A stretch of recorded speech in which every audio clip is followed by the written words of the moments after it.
बिना देखे तेरी तस्वीर बना सकता हूँ, बिना मिले तेरा हाल बता सकता हूँ। अरे मेरी मोहब्बत में इतनी ताकत है कि तेरे आँख के आंसू अपनी आँख से निकाल सकता हूँ।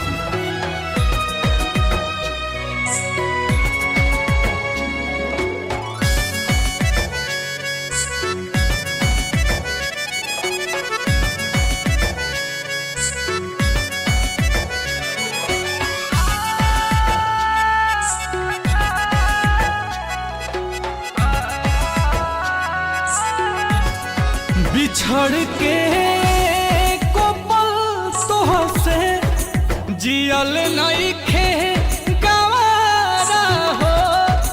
कह कैसे उमर भरला सनम करब गुजारा हो। रोता दिल बेचारा हो, होई प्यार न दोबारा हो, होई प्यार न दोबारा हो, होई प्यार न दोबारा हो, होई प्यार न दोबारा हो।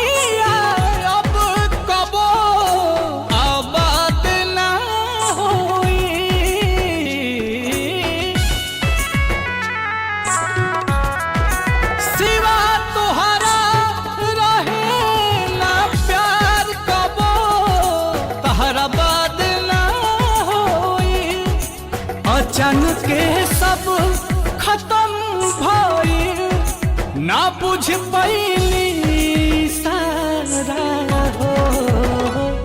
होई प्यार न दोबारा हो, होई प्यार न दोबारा हो,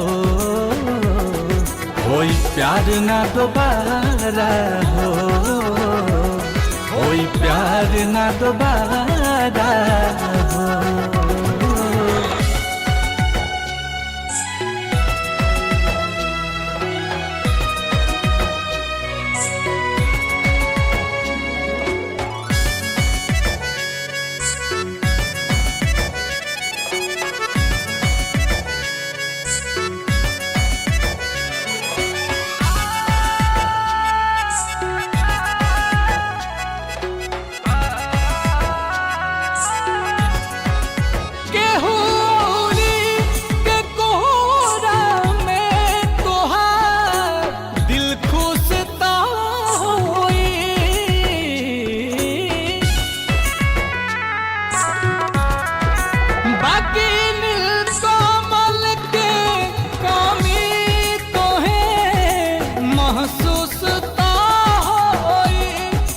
नजर के सामने आंसू के ना पैबू नजारा हो।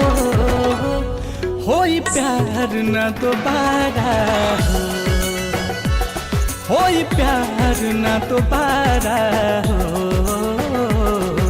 होई प्यार न दोबारा हो,